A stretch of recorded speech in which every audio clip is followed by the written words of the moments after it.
풍성함이 되거든 하물며 그들의 충만함이리요. 아멘. 할렐루야. 바룩 하셈. 하나님의 이름을 높여드립니다. 예.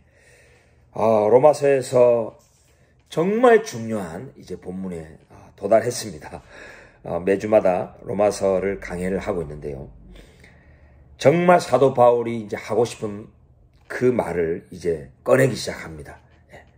어쩌면 요점 핵심이라고도 볼 수 있겠습니다.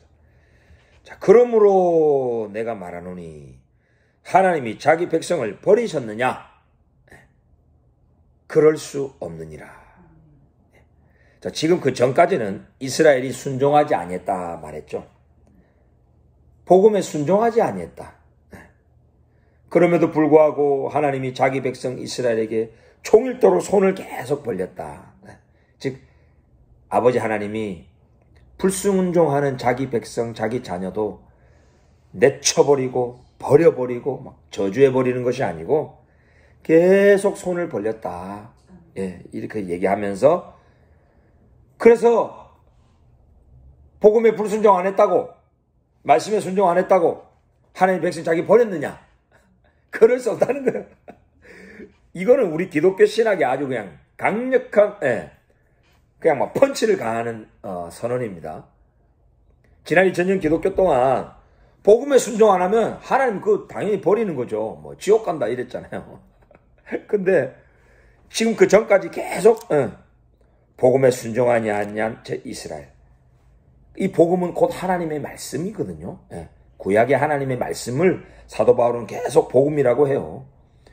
우리 예수님께서 선포하신 그 하나님 나라의 말씀, 예수님이 선포하신 그 진리의 말씀도 구약의 하나님의 말씀을 더 깊이 있게 온 이방인에게까지 적용할 수 있는 방향으로 선포하신 복음의 말씀이죠. 이 하나님의 말씀이 복음입니다. 예수님 안에 하나님이 계셔서 하나님이 그 말씀을 선포하신 거죠. 이 복음에 순종하지 아니한 백성, 순종 안 했다고 버리셨느냐? 그럴 수 없느니라. 그러니까 저 안 믿는 유대인들 있죠? 다시 봐야 됩니다, 이제.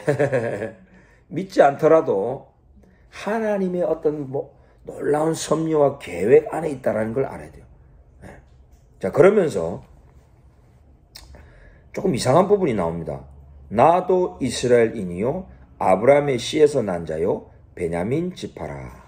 자, 여기서 이 나는 사도 바울을 말하죠. 갑자기 자기 출신 얘기를 왜 해요, 여기서? 이거 혹시 유심히 보셨습니까? 네.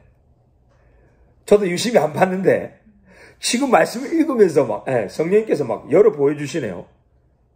갑자기 자기 백성을 버리셨느냐? 그럴 수 없느니라. 이러면서 자기가 이스라엘 사람이다. 자기도 하나님의 백성이다라고 바울 자신을 얘기합니다. 자, 이 말은 하나님이 그러면 바울이 나도 버리셨느냐? 이 말이죠. 나는 안 버렸거든. 나도 이스라엘 백성이야. 하나님이 나를 안 버리셨기 때문에 이스라엘 백성 안 버린 거야. 이 말이죠. 이게 바로 유대이즘, 유대교에 있는 놀라운 남은 자 사상이고 이것이 사도 바울이 신약 성경에서 기독교에서 또 말하는 그 사상이에요. 이게 하나님이 어떻게 선택하시고 부르시고 또 구원하시고 영원한 기업을 상속해 주시느냐. 남은 자만 있어도 된다는 거예요. 남은 자만 있어도. 이스라엘 전체가 불순종하면은 그거는 그 뿌리가 뽑히는 거예요. 하나님의 언약의 기업에서 뿌리를 뽑아내시는데 그래도 아직 남은 씨앗이 있고 그래도 저 뿌리가 남아있으면 완전히 뽑아내지 않는다는 거예요. 도끼로 찍혀도 막 가지를 잘라냅니다. 하나님이 불순종하면 치십니다. 바벨론을 데리고 오시고 아수르를 데리고 오시고 로마를 데리고 오시고 엄청나게 하나님이 막 심판하십니다. 가지 잘라내고요. 통나무 그 통 잘라냅니다. 밑둥까지 막 잘라냅니다. 밑둥이까지 잘라내는데 그 땅속에 그래도 남아있는 뿌리가 있다. 그러면 하나님이 다시 소생케 하시고 구원하신다는 거예요. 예. 바로 그 남은 자 사상을 말해요. 내가 있지 않느냐? 바울. 내가 남아있다. 나도 이스라엘 백성이다. 나도 아브라함의 씨에서 난 자다. 나도 베냐민 지파다. 그 얘기를 강조하는 겁니다. 고로 나만 봐서라도 하나님이 우리 이스라엘 백성을 버린 게 아니다. 네. 게다가 나중에 이제 더 나오죠. 이스라엘과 연합되어 계신 바로 그 예수 그리스도, 이스라엘의 왕, 그분이 온전한 의를 이루시고 온전히 율법을 순종하시고 하나님 앞에서 공의를 이루셨는데 어떻게 메시아 예수아와 연합되어 있는 이스라엘을 하나님이 버릴 수 있단 말이냐. 그들의 불신으로 하나님의 미쁘심, 하나님의 그 신실하심이 파느냐? 그럴 수 없느니라. 예, 이게 로마서 전체에 흐르는 중요한 신학입니다. 예. 그래서 이전에 나오잖아요. 하나님이 그 미리 아신 자기 백성을 버리지 아니하셨나니. 예. 그 미리 아신 자기 백성, 바로 이스라엘을 말하는 거죠. 예. 여기 로마서 이제 8장에서도 그랬잖아요. 로마서 8장 29절에 보면 하나님이 미리 아신 자들을 또한 그 아들의 형상을 본받게 하기 위하여 미리 정하셨으니 이는 그로 많은 형제 중에서 맏아들이 되게 하려 하심이라. 예? 미리 아신 자들 이러면 딱 이스라엘을 여러분 생각하셔야 됩니다. 하나님이 미리 아신 저 이스라엘을 그 하나님의 아들, 그죠? 예수와의 형상을 본받게 하기 위해서 미리 정하셨대요. 선택하시고 부르셨대요. 그래서 우리 예수와가 그 많은 자기의 형제들, 저 유대인들 가운데서 맏아들 장자가 되게 하려고. 예? 유대인들도, 이스라엘도 하나님이 내 아들, 내 장자 이렇게 부르셨죠. 우리 예수와도 동정녀에서 탄생하셨기 때문에 장자예요. 그러니까 예수와와 이스라엘은 사실상 하나이신 거예요. 성경 전체를 보면요, 예수님의 출생, 성장, 그리고 공사역, 죽으심, 부활, 이 모든 예수님의 삶 전체가 이스라엘의 부르심, 출생, 이스라엘의 성장, 이스라엘의 고난, 이스라엘의 회복, 이스라엘의 부활 다 똑같아요. 이게 바로 복음의 비밀입니다. 복음의 비밀. 예. 예수와의 비밀이 이거예요. 그리스도의 비밀이 이거예요. 예. 예수와와 이스라엘을 분리해서 생각할 수가 없습니다, 여러분. 그 바울은 계속 메시아 그리스도 안에서 바로 그게 바로 예수와와 연합되어 있는 제 이스라엘의 말씀과 언약 안에서, 이스라엘의 부르심 안에서, 이스라엘 공동체 안에서, 이스라엘이 받은 그 축복 안에서 전부 이스라엘의 연관해서 하는 말이에요.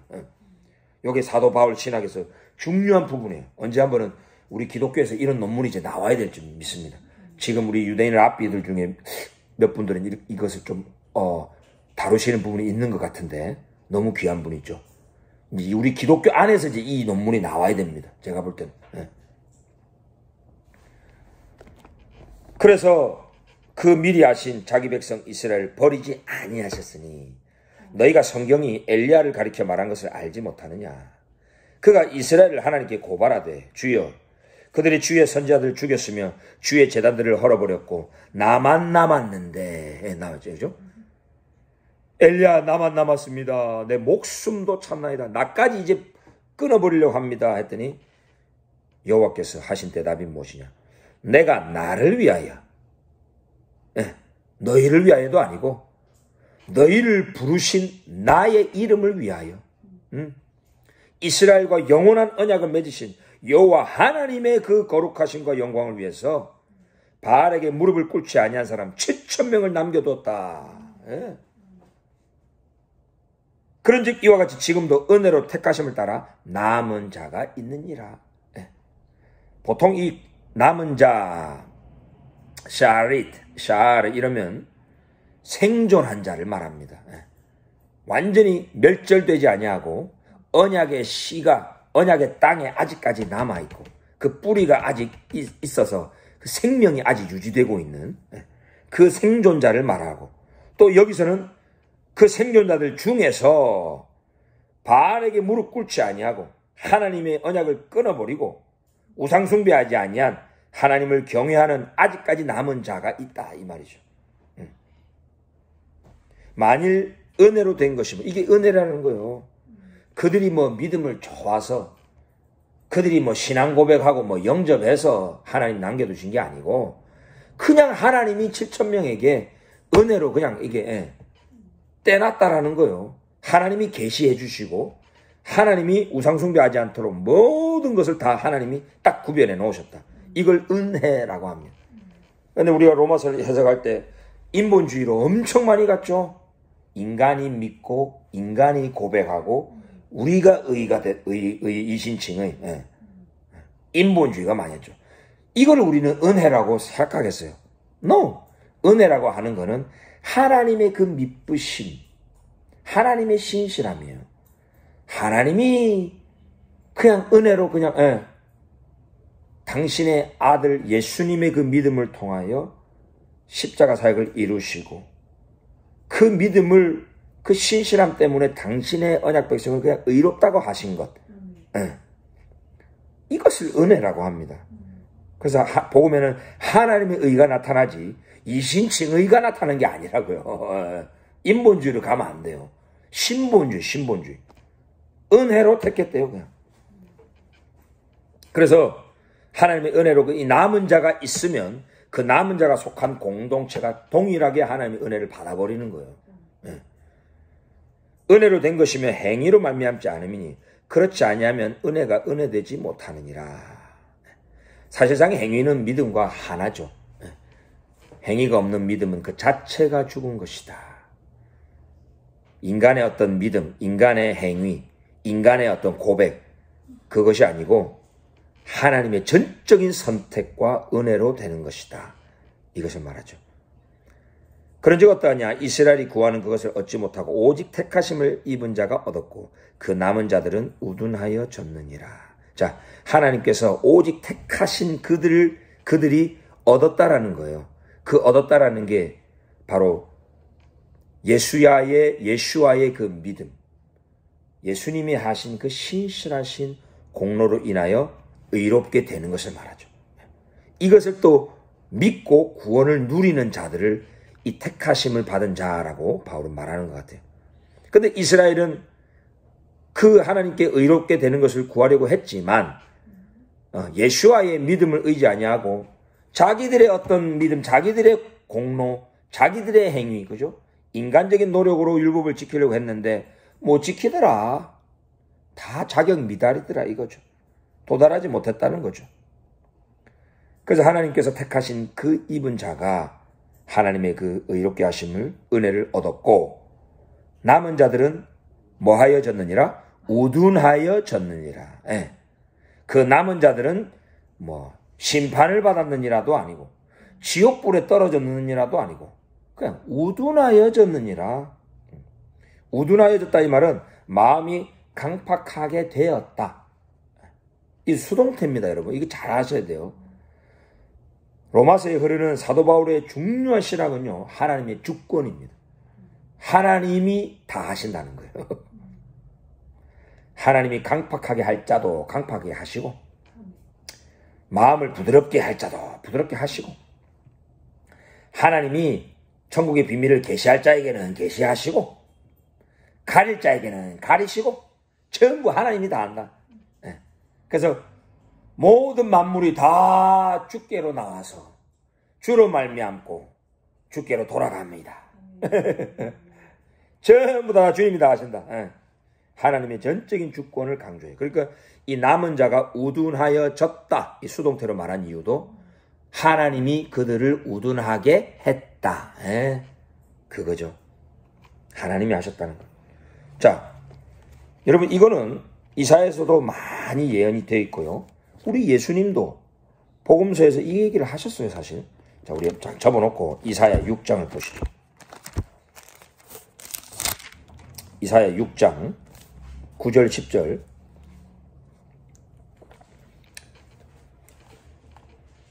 어쩌면 구약 성경에서 제일 중요한 구절이라고 저는 믿는 구절이 이거예요. 왜냐하면 복음서를 이해하기 위해서 이거를 반드시 알아야 돼요. 왜냐하면 이 구절을 가장 많이 인용을 하고 있습니다. 신약성경에서 가장 많이 인용하는 게 바로 이 구절입니다. 그게 얼마나 중요합니까? 그죠? 자, 한번 읽겠습니다. 여호와께서 이르시되 가서 이 백성에게 이르기를 너희가 듣기는 들어도 깨닫지 못할 것이요 보기는 보아도 알지 못하리라 하여 이 백성의 마음을 둔하게 하며 그들의 귀가 막히고 그들의 눈이 감기게 하라. 염려하건대 그들이 눈으로 보고 귀로 듣고 마음으로 깨닫고 다시 돌아와 고침을 받을까 하노라 하시기로. 자, 하나님께서 지금 이사야 선지자를 불러가지고 자기 백성 이스라엘에게 보내면서 이렇게 말해요. 저 이스라엘 백성이 듣기는 들어도 깨닫지 못할 거야. 보기는 봐도 알지 못할 거야. 자, 그래 놓고 이 백성의 마음을 둔하게 해라. 자, 요거는 사역 동사입니다. 요 히브리어 아시죠? 예, 사역 동사라 그래가지고 네가 가서 그렇게 마음이 둔하게 만들어라 이 말이에요. 요거 히브리 문법이 아주 중요한 겁니다. 근데 2000년 기독교에서 우리 어떻게 생각하십니까? 저 백성들이 완악하다 보니까 그냥 하나님이 그냥 이렇게 뭐 내버려 두셨다 내지는 백성들이 저렇게 완악한 거지 하면서 이스라엘 백성에게 화살을 돌렸어요. 그들을 정죄했어요. 그러면서 이게 이제 반유대주의로 많이 흘렀어요. 근데 이거는 히브리어 문법상으로도 그리고 또 복음서와 사도 바울의 신학적으로 봐서도 분명히 이거는 하나님의 일입니다. 하나님께서 이사야 선지자를 통해서 하신 일을 강조하는 히브리어 문법이에요. 네가 가서 백성의 마음을 그냥 둔하게 해버려라. 그들의 귀가 막히게 해버려라. 눈이 감겨지게 해라. 마음을 둔하게 해라. 샤만 기름칠 해버려. 우둔하게 해버려라. 그러면 백성들의 마음은 우둔하여지는 거죠. 수동태로. 그들의 귀를 그냥 막아버려라. 가바드 귀가 그냥 무겁게 해버려라. 마음을 돌박과 같이 돌이 무겁잖아요. 돌박과 같이 그냥 해버려라. 마음을 둔하게 해라. 기름칠 해라. 이 길가밭처럼 만들어라 이 말이죠. 길은 그 당시도 그랬고요. 요즘은 요즘 뭘로 만듭니까? 아스팔트 기름으로 만듭니다. 아스팔트 기름으로 만듭니다. 마음밭에 길가밭 되게 하라 이 말이에요. 기름칠 해버려라. 그러면 눈이 감기게 해라. 샤아 이거는 가시가 이렇게 아래 위로 막 삐죽삐죽 하니까 막 눈이 막 계속 감기는 거예요. 눈을 깜빡깜빡 하듯이. 마음을 가시밭으로 만들어내는 거죠. 이거를 우리 예수님께서 복음서에서 비유로 설명하신 이유가 바로 이 6장 9절과 10절을 성취하려 함이라. 그러니까 복음서를 이해하려면 구약을 반드시 알아야 돼. 히브리어 문법도 알아야 돼요, 이제는. 제자들이 물었습니다. 예수님, 어찌하여 천국의 비밀을 우리에게는 이렇게 좀 계시해 주시는데 왜 저들은 계시를 안 해 주십니까? 그랬더니 예수님께서 제자들이 왜 비유로 말씀하십니까? 그랬죠. 좀 뭐 밝히 말씀하셔도 되는데 그러니까 우리 예수님께서 천국의 비밀을 아는 것이 너희에게는 허락이 됐지만 저들에게는 허락이 안 됐다. 이는 이사야 6장 9절 10절 말씀을 이루려고 그런 것이다. 그러니까 예수님께서도 천국의 복음의 비밀을 다 계시해 주시고 다 깨닫게 해주신 게 아니에요. 딱 유대인 제자들과 그 소수에게만, 그죠?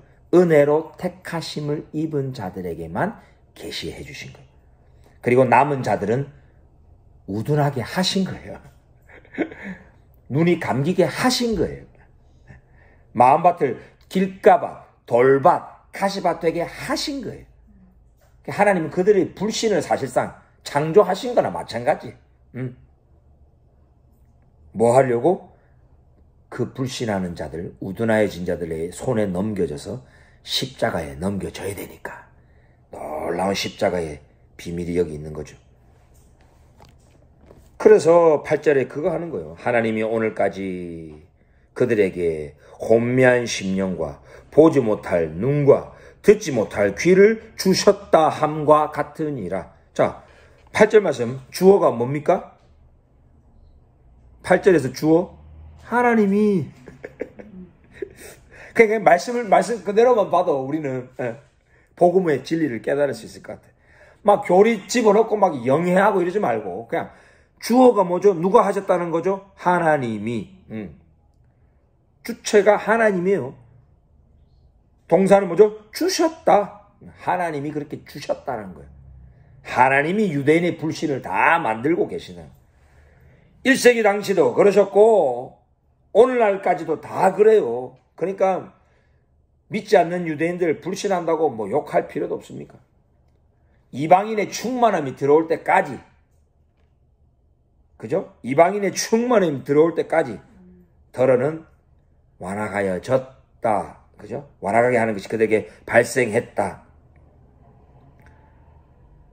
이게 다 하나님이 하신 일이에요. 하나님이 주셨대요. 자, 그러면서 9절에, 자, 요 9절과 10절 말씀 우리는 잘 봐야 되는데요. 이게 그들, 이렇게 둘 다 해놓으니까 지금 연속이 되는 걸로 생각을 했어요. 그래서 믿지 않는 유대인들을 우리는 좀 저주하고, 뭔가 이렇게 우리와 이제 하나 될 수 없는, 그런 식으로 많이 생각했죠. 자, 또 다윗이 이르되, 그들의 밥상이 올무와 덫과 거치는 것과 봉이 되게 하시옵고, 그들의 눈은 흐려 보지 못하고 그들의 등은 항상 굳게 하옵소서 했느니라. 지금 마치 사도 바울이 이 우둔하여진 이스라엘 백성을 다윗의 이 시편 말씀에서도 동일하게 지금 적용하는 것처럼 보이죠, 그죠? 자, 그러면 딱 접어놓고 시편 69편을 이제 보자고요. 과연 그런가? 이거 중요한 겁니다, 여러분. 자, 시편 69편. 사도 바울은 전부 자신의 신학을 펼치면서 구약 성경에서 다 베이스를 둡니다. 자, 시편 69편 19절부터 하나씩 읽어보죠. 주께서 나의 비방과 수치와 능욕을 아시나이다. 나의 대적자들이 다 주님 앞에 있나이다. 자, 여기서 나는 다윗을 말합니다. 이게 다윗의 시입니다. 비방이 나의 마음을 상하게 하여 근심이 충만하니 불쌍히 여길 자를 바라나 없고 긍휼히 여길 자를 바라나 찾지 못하였나이다. 그들이, 자, 여기 그들 나옵니다. 그들이 쓸개를 나의 음식물로 주며 목마를 때에는 초를 마시게 하였사오니 그들의 밥상이 올무가 되게 하시며 그들의 평안이 덫이 되게 하소서. 그들의 눈이 어두워 보지 못하게 하시며 그들의 허리가 항상 떨리게 하소서. 자, 여기 나오죠, 그죠? 네. 그들이 하면서 밥상이 올무가 되게 하소서, 눈은 흐려 보지 못하고 등은 굽게 하소서. 이 지금 바울이 인용하는 게 바로 이 시편 69편의 이 그들이에요. 자, 그러면 이 다윗의 원수들인데, 다윗의 원수들이 다윗을 막 쓸개를 막 음식물로 줍고 목마를 때 막 초를 마시게 했대요. 자, 이 구절 혹시 복음서에서 본 적 없나요? 네. 바로 이 예수와께서 십자가에서 이 말씀을 성취하셨죠. 예. 딱 접어놓고 요한복음 19장 또 보시죠. 오늘 아주 말씀이 아주 깊이 있게 들어가는데요. 특별히 선택된 자들이 오늘 계시의 말씀을 받는 줄 믿습니다. 특별히 계시를 은혜로 선택받은 자들에게 주님께서 좀 진리를 또 이렇게 보여주시는 그런 생각이 드네요. 자, 요한복음 9장에 딱 보시면, 저기 19장이네요. 마지막, 그죠? 요한복음 19장 여기 28절에 보시면, 그 후에 예수께서 모든 일이 이미 이루어진 줄 아시고, 성경을 응하게 하려 하사, 구약 성경입니다. 특별히 시편 말씀입니다. 이 시편의 이 다윗의 시의 말씀을 성취하려고 내가 목마르다 이렇게 말씀하셨대요. 거기 신 포도주가 가득히 담긴 그릇이 있는지라. 사람들이 신 포도주를, 자, 여기서 이 신 포도주는 한글로 좀 번역이 좀 거시기 한 것 같아요. 사실상 이 짐승의 쓸개즙입니다, 이거. 쓸개입니다, 쓸개. 독성 있는 그런 식초하고 막 믹스해가지고 막 몰약 같은 그런 물질이죠. 고통을 완전히 잊어버리게 하는 그런 완전히 막 고통 완화제 같은 그런 거죠. 엄청 쓴 그거를 우수초에 적셔갖고 예수와의 입에 딱 대니까 예수님께서 이 쓸개즙을 받으신 후에 다 이루었다 하시고 머리를 숙이시고 그 영혼이 떠나가셨다. 네. 자, 이거 누가 한 겁니까? 유대인이 했습니까? 이방인이 했습니까? 이거 이방인이 한 겁니다. 여기서 말하는 이 그들이는 시편의 그 69편의 21절의 그들이는 로마 군인들을 말해요. 그들이 쓸개를 내 음식물로 주며 내가 목마를 때 초를 마시게 했다. 그죠? 이 그들이 바로 이방인을 말해요. 이방인을. 로마 병사들은 이방인이었습니다. 네. 그러면 자, 우리가 다시 로마서 이제 돌아가 봅시다. 9절과 10절은 믿지 않는 유대인들을 연속해서 말한다기보다 이 9절과 10절에서는 저는 이제 이방인을 말한다고 생각해요. 이방인도 눈이 흐려 보지 못하고 등이 항상 굳게 됐다는 거예요. 이방인의 불신과 이방인의 가려짐도 있다는 거죠. 왜죠? 자, 11장 전체는 바로 유대인과 이방인의 관계에 대해서 쭉 얘기를 해요. 우리가 성경을 해석할 때 몇 구절만 딱 떼가지고 거기에 막 집중하면은 이단으로 될 확률이 높아요. 이단이 하는 게 그거잖아요. 자기들이 하고 싶은 말을 하기 위해서 성경 여기저기서 딱딱딱 몇 개 뽑아갖고 막 얘기합니다. 그래서 우리는 이단이 안 되려면 성경 그 앞뒤 문맥, 컨텍스트를 늘 봐야 돼요. 지금 11장 지금 전체에 흐르는 컨텍스트가 뭡니까? Vindication of Israel. 이스라엘을 지금 변호하는 거예요. 이스라엘이 엄청난 비방과 정죄를 막 받고 있는 상황에서 이스라엘을 지금 막 변호하는 거예요, 지금. 너 이방인들아, 내가 너에게 말한다. 내 권력 이스라엘을 내가 시기나고 하고 얼마나 좀 구원하려고 하는데 사실상 그 꺾인 유대인들, 은혜로 택하심 받지 못하고 우둔하여 져버린 저 유대인들, 저 불신하는 유대인들, 너희들 저거 막 자긍하면서 막 정죄하면 안 돼. 사실상 저들 안에는 아직 남은 자가 있어. 그래서 저들은 아직 영원한 하나님의 은혜의 수혜자야. 그들이 거룩하기 때문에 우리가 거룩한 거야. 그들이 넘어졌기 때문에 우리가 구원을 받은 거야. 계속 지금 저 이스라엘 지금 변호하는 흐름 속에서 11장을 얘기하고 있다고요. 이방인과 유대인을 지금 계속 같이 얘기를 해요. 형제들아, 너 이방인들아, 이방인의 충만함이 들어오기까지 이스라엘 덜어는 우둔하게 된 거다. 그래서 나중에는 온 이스라엘이 구원을 받는다. 막 이러면서 이스라엘을 계속 지금 이방인과 지금 더불어서 우리 이방인 크리스찬들과 비교하면서 말을 하고 있는 거예요. 고로 이 가려짐, spiritual blindness, 영적으로 우둔하여짐, 이것이 이스라엘 백성에게만 발생한 게 아니고 9절, 10절은 이방인들에게도 발생했다라는 것을 말하는 거예요. 자, 오늘 좀 그만 본문을 또 접어놓고 정말 그런 것들이 신약 성경에서도 그런 것들을 말을 하고 있는지 보시자. 고린도후서 3장. 고린도후서 3장 보시죠.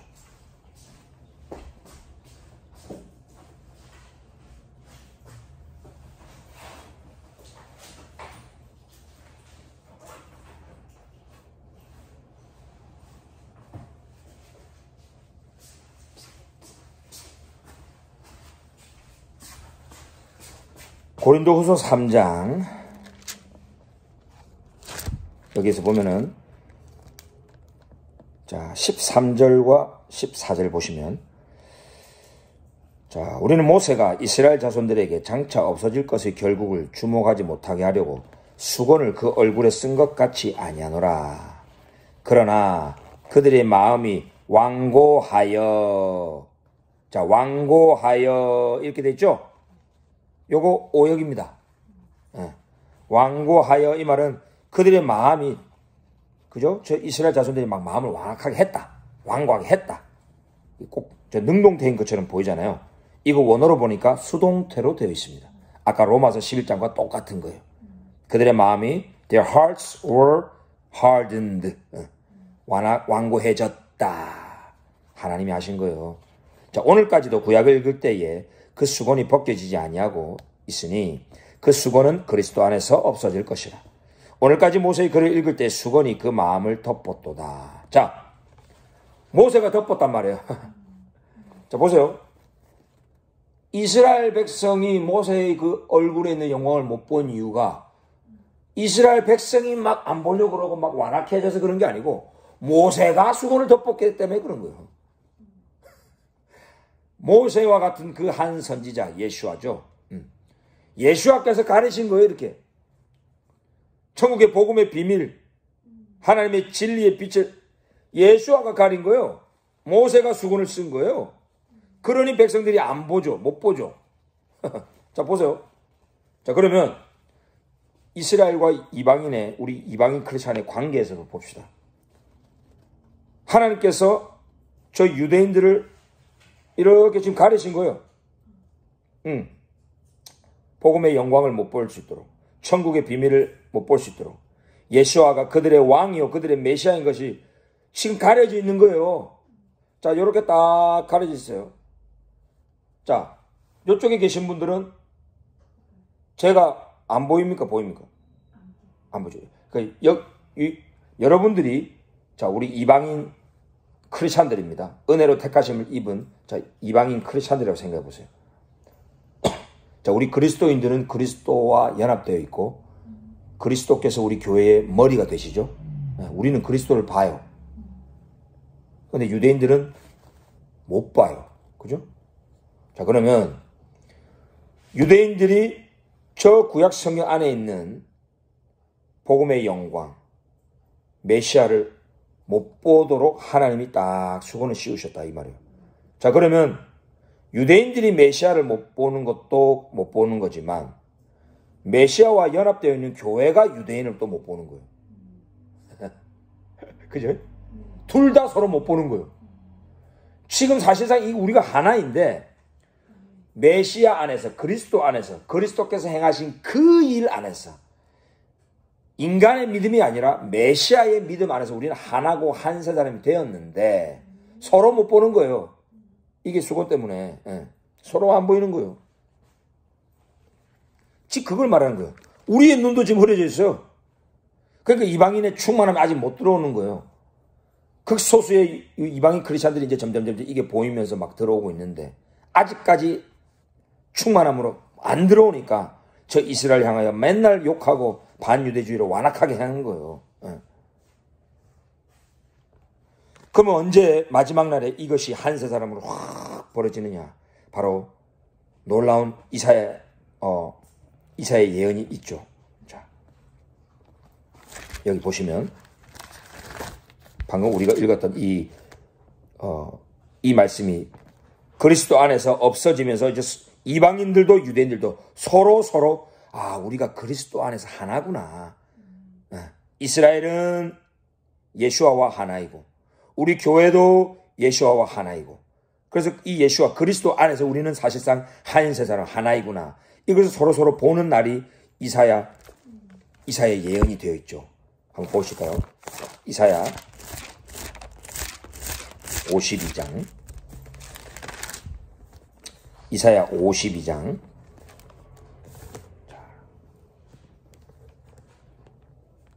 7절부터 10절까지. 좋은 소식을 전하며 평화를 공포하며 복된 좋은 소식을 가져오며 구원을 공포하며 지온을 향하여 이르기를 네 하나님이 통치하신다 하는 자의 산을 넘는 발이 어찌 그리 아름다운가. 자, 복된 좋은 소식, 이거 완전 복음이죠. 복음이란 단어죠. 베소라, 명사로는 베소라, 가스펠, 동사로 바사르 이라면 복된 좋은 소식을 전파하다. 지금 복음을 얘기해요. 자, 우리 시온 유대인들에게 복음을 선포하는데 어떤 복음을 선포해야 돼요? 네 하나님이 통치하신다.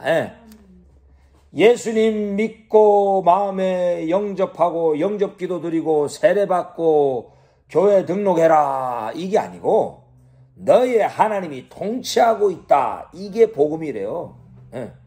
하나님이 다 하신다. 처음부터 끝까지 너희들의 불신도 너희들의 넘어짐도 예수와의 다 십자가의 죽음 이 모든 것이 다 하나님의 섭리요 하나님의 구원의 계획이요 하나님이 통치하신다. 이게 바울이 선포하는 복음이에요. 이렇게 복음을 선포하는 자들의 발이 아름답대요. 네 파수꾼들의 소리로다. 그들이 소리를 높여 일제히 노래하니 이는 여호와께서 지온으로 돌아오실 때에 그들의 눈이 마주 보리로다. 이렇게 선포를 할 때에 유대인들과 우리 이방인 크리스천들의 눈이 서로 마주보게 되는 거예요.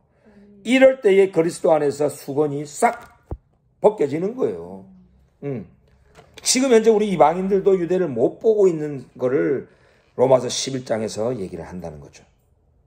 그래서 마지막 구절입니다. 그러므로 내가 말하노니 저 불신한 유대인들, 그죠? 복음에 불순종한 저 유대인들, 저들이 넘어지기까지 실족하였느냐? 그럴 수 없느니라.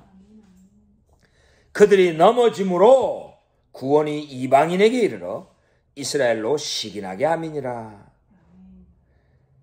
저는요, 이 2013년부터 2015년까지 미국 LA의 자그마한 한인교회를 목회하면서 로마서를 강해를 하다가요, 이 11장 말씀에 완전히 저는 깨져버립니다. 로마서 11장을 계속 묵상하고 공부하고 막 기도하면서 하는데 마음에 막 불타는 거예요. 불타는 거예요. 이건 뭐야? 이건 뭐야 도대체? 하나님 당신이 저 유대인들을 향한 마음이 이것이었군요. 주님의 마음이 이거였군요. 이러면서 누가 주의 마음을 알아 가르치겠느냐 막 주여 제가 가겠습니다. 바로 막 영주권 진행 중이었는데 막 다 접었어. 다. 여보 우리 기도해보자. 그러면 기도하면서 7 식구가 이스라엘 향하여 달려갔다는 거 아닙니까? 너무 고마운 거예요. 심지어는 이제 불신하는 유대인까지 고마운 거예요. 너희들이 불신하고 넘어졌기 때문에 그 구원이 우리에게 온 거구나. 그래서 내가 접붙임 받은 거구나. 내가 할 일은 저 이스라엘로 시기나게 하면 되는 거구나. 시기나게 하면 되는 거구나.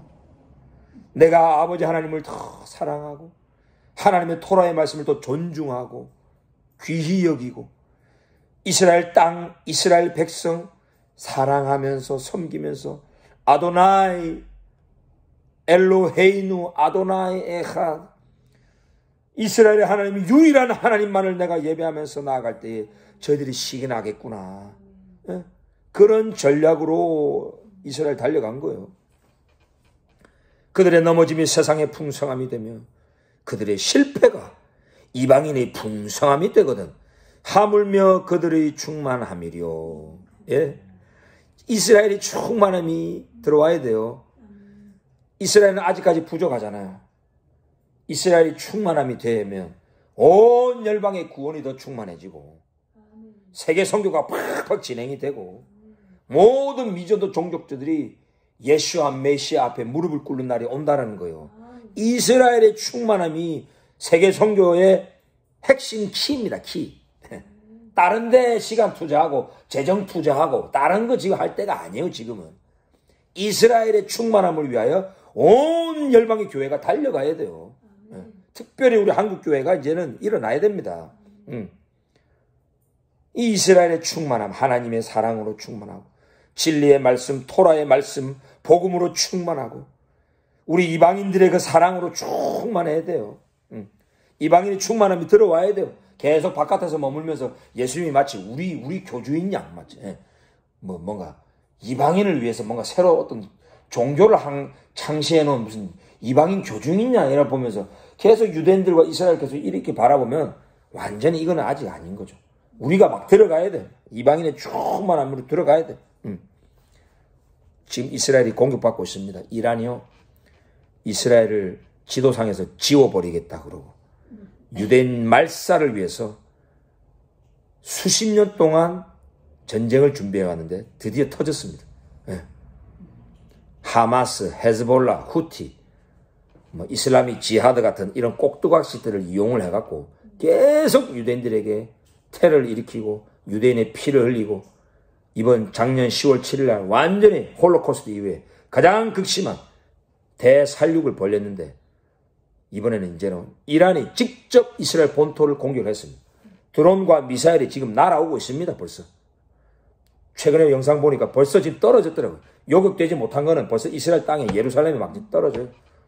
예루살렘의 그 성전산 위에 그 이슬람 사원 있잖아요. 뭐 알락사. 거기 위로 막 이란이 쏜 미사일들이 날아가고 있어요. 그러니까 지금 뭐 이슬람 국가가 이슬람의 제3의 성지를 파괴할 수 있는 거예요. 하나님께서 어떻게 이슬람을 이제 다룰지 모르겠습니다. 우리 이방인들은 이걸 보면서 아하, 정말 이제 메시아의 재림이 임박했구나. 전적으로 이스라엘 편에서 이스라엘을 지지하고 이스라엘의 충만함을 위하여 기도하고 중보해야 될 줄 믿습니다. 우리 이방인의 눈이 이제는 열려야 돼서 저 유대인들 믿는 자나 믿지 않는 자나 그들의 인본주의로 그들의 어떤 신앙을 보는 것이 아니고 그들을 선택하신 하나님의 은혜를 바라보고 그들과 영원한 언약을 맺으신 하나님의 그 신실하심과 그들과 연합되어 계신 메시아의 그 신실한 믿음을 바라보면서 온전히 그들을 품고 나아갈 때에 이스라엘이 시기나게 될 줄 믿습니다. 메시아 예수와의 재림을 잘 준비하는 저와 여러분이 되기를, 우리 한국교회 되기를 간절히 축원합니다. 아멘.